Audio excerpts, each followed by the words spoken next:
Assalamualaikum warahmatullahi wabarakatuh. Salam sejahtera untuk kita semua. Salam Om Swastiastu, Namo Buddhaya, salam kebajikan, salam. Perkenalkan, saya Vincentius Lado SPD, calon guru penggerak Angkatan 6 Kabupaten Flores Timur. Pada kesempatan ini, saya akan membuat sebuah kesimpulan dari keseluruhan materi modul 1.1 tentang pemikiran Ki Hajar Dewantara dengan beberapa pertanyaan penuntun. Pertanyaan penuntun pertama, kesimpulan tentang pemikiran Ki Hajar Dewantara. 1. Asas pendidikan Ki Hajar Dewantara tentang pendidikan dan pengajaran. Pendidikan dan pengajaran adalah dua kata yang tidak dapat dipisahkan dalam konteks memahami arti dan tujuan dari pendidikan. Pengajaran adalah bagian dari pendidikan. Pengajaran merupakan proses pendidikan dalam memberi ilmu yang berfaedah untuk kecakapan hidup anak secara lahir dan batin.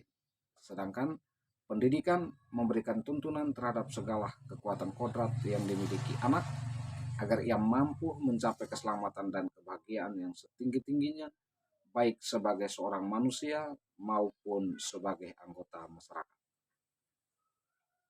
Yang kedua, menuntun.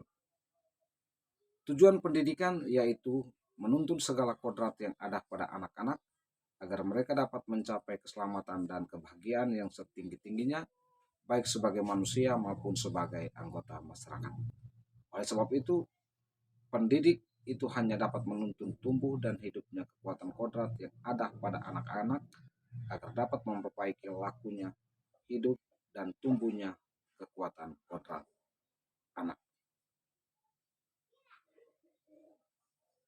Yang ketiga, sosial budaya. Kehidupan sosial budaya siswa harus disesuaikan dengan kehidupan sosial kultural masyarakat setempat, karena siswa juga adalah bagian dari masyarakat dalam ruang lingkup kehidupan sosial budaya dalam konteks lokal. Dengan demikian, pendidikan bertujuan menuntun atau memfasilitasi atau membantu anak memperbaiki lakunya untuk menjadi manusia seutuhnya. Yang keempat, kodrat alam dan kodrat zaman. Pendidikan anak sejatinya adalah menuntun anak mencapai kekuatan kodratnya sesuai dengan alam dan zaman. Bila melihat dari kodrat zaman, pendidikan saat ini menekankan pada kemampuan anak untuk memiliki keterampilan abad 21, sedangkan dalam memaknai kodrat alam, maka konteks lokal sosial budaya murid di Indonesia Barat tentunya memiliki karakteristik yang berbeda dengan murid di Indonesia Tengah dan Indonesia Timur.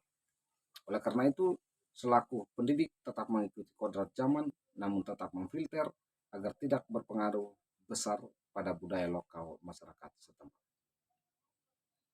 Yang kelima, berhamba pada murid. Sebagai pendidik, hendaknya sebagai pelayan untuk melayani peserta didik atau berhamba pada siswa. Yang keenam, budi pekerti. Budi pekerti merupakan keselarasan atau keseimbangan hidup antara cipta, rasa, karsa, dan karya. Budi pekerti melatih anak untuk memiliki kesadaran diri yang utuh untuk menjadi dirinya, kemerdekaan diri atau kemerdekaan orang lain. Keluarga menjadi tempat yang utama dan paling baik untuk melatih pendidikan sosial dan karakter anak, baik bagi seorang anak.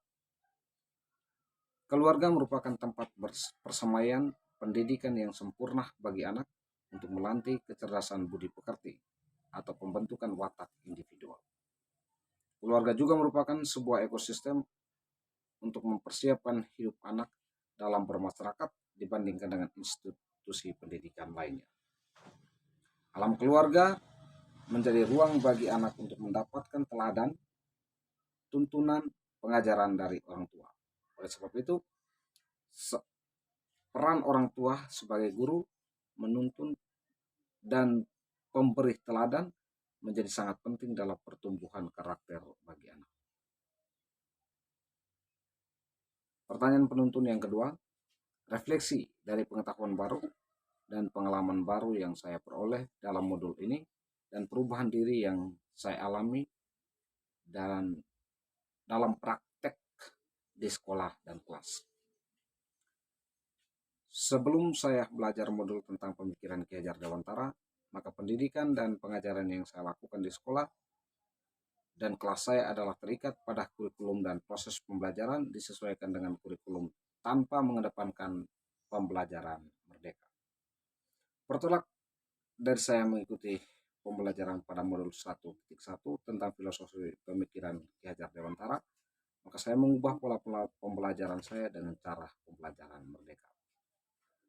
Artinya memberikan kesempatan kepada semua peserta didik untuk merdeka belajar sesuai dengan bakat dan minat yang mereka miliki dengan cara menerapkan semua pemikiran Ki Hajar Dewantara, yakni menuntun, berhamba pada murid, sosial kultural, budi pekerti, dan kodrat alam dan kodrat zaman. Pertanyaan penuntun yang ketiga, saya akan menceritakan proses pembelajaran dan suasana kelas yang mencerminkan pemikiran Ki Hajar Dewantara secara konkret sesuai dengan konteks lokal sosial budaya di sekolah dan kelas saya. Pada poin ini saya fokus pada pemikiran filosofi Bapak Ki Hajar Dewantara tentang sosial, kultural, budi pekerti, kodrat alam, dan kodrat zaman. Secara konkret, pembelajaran yang saya lakukan di kelas dalam kaitan dengan sosial kultural adalah pembelajaran yang mengedepankan nilai-nilai kehidupan sosial kultural, misalnya nilai kerjasama, saling menghargai, toleransi antar umat beragama, tanggung jawab, dan lain-lain. Semua nilai-nilai sosial budaya ini terdapat dalam kearifan lokal daerah. Misalnya adat Bualamak, tarian Soleoha, gemohing atau gotong royong, dan lain-lain. Semua nilai-nilai sosial kultural ini saya lakukan dengan cara diskusi kelompok. Yang kedua, budi pekerti. Untuk mewujudkan karakter siswa yang berkarakter baik di sekolah saya, dilakukan kerjasama antara guru dan orang tua siswa. Hal-hal yang kurang baik dilakukan oleh siswa di sekolah segera disampaikan kepada orang tua sehingga menjadi bagian tanggung jawab dari orang tua dan guru. Yang ketiga, kodrat alam dan kodrat zaman. Pembelajaran di sekolah saya disesuaikan dengan perkembangan zaman, artinya tidak bertentangan dengan nilai-nilai kemanusiaan dalam konteks sosial budaya setempat.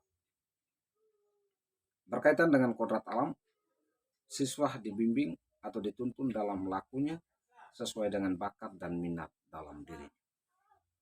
Demikian refleksi saya dari modul 1.1 tentang refleksi pemikiran Bapak Ki Hajar Dewantara. Mohon maaf atas segalanya, sekian dan terima kasih.